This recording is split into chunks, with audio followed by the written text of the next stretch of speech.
Is it still possible to buy a good property in Singapore under 1.6 million? Or has the market moved so fast that we are now completely priced out? I get it. Prices has gone up, new launches are crossing 2,000, nearly 3,000 per square foot. Resale units are climbing, and if you are feeling discouraged, you are not alone. But here's the thing, there are still value buys out there, you just need to know where to look and how to structure your purchase. Hi everyone, I'm Yvonne Lai. I spent the last 9 years as a real estate advisor, and beyond that, I'm also a property investor with 3 properties in my personal portfolio. I'm deeply passionate about real estate, not just the numbers, but the strategy, the planning, and most importantly, helping people make informed decisions. So if you're into smart property move, you're at the right place. Let's jump right in.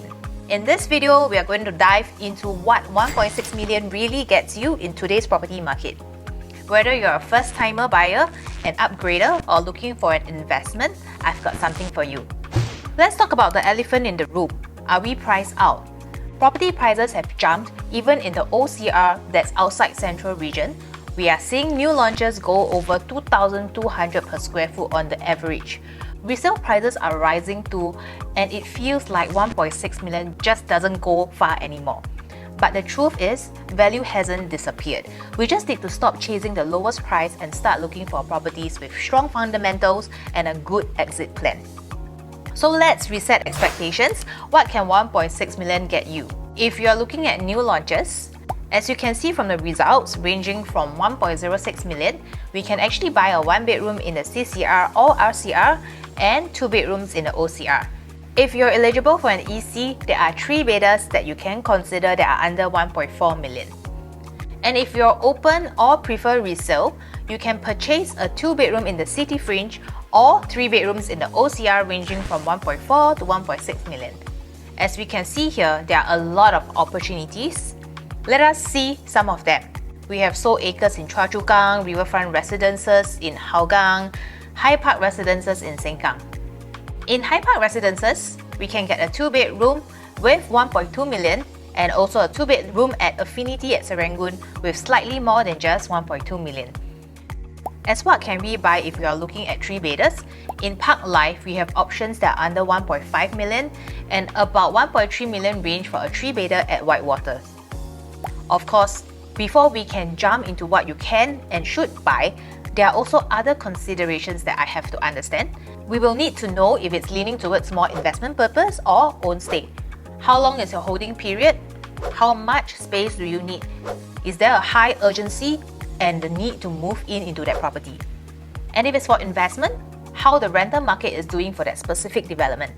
Why these questions are important is because it will help me determine what advice and what type of property and development is best suited for you. Let's talk about numbers, and if another consideration is that you don't want to pay lump sum and you don't need to move in immediately. Something we can consider is a new project. Because one of the biggest advantage of it that you can make use of is progressive payment. Let's crunch some rough numbers so that you can see what this looks like in reality. You don't pay everything up front because the payment is broken over a few stages. That gives you more breathing room, especially if you are planning for your finances carefully. So you can see for a 1.6 million building under construction, assuming buyer's age of 35 with 5% down payment, 20% CPF with all the other expenses like buyer's stamp duty, legal fees, buyer will be using 453,000. Then with the progressive payment estimates, with the various stages, it ranges from about $300+ to 2,002 CPF deductible before TOP.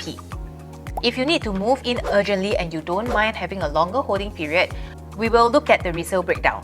For example, for a 1.55 million resale 2-bedder, you will need 77,500 for the 5% down payment, about 310,000 CPF or cash for the 20%, so it will be 438,100 for the total outlay, including buyer's stamp duty and legal fees. Monthly repayment will be about 4,500, and if you don't need to stay in and want to rent it out, rental can range from about 3,600 to 4,800 depending on your location. These numbers are just indicative. I would need to know more information in order to churn the numbers even more accurately. At the end of the day, it's not just about affordability, it is about rentability that can be your safety net, holding period, and your exit strategy. Let's be honest, it might feel like the market has left us behind, but it hasn't.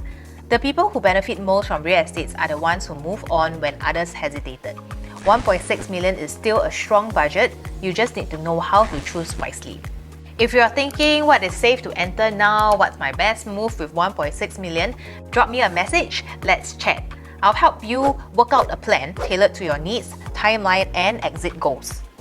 No pressure, just real advice. If you find this video helpful, do give a thumbs up and feel free to share with someone who might benefit too. Don't forget to subscribe for more real estate insights and follow me for more updates and tips.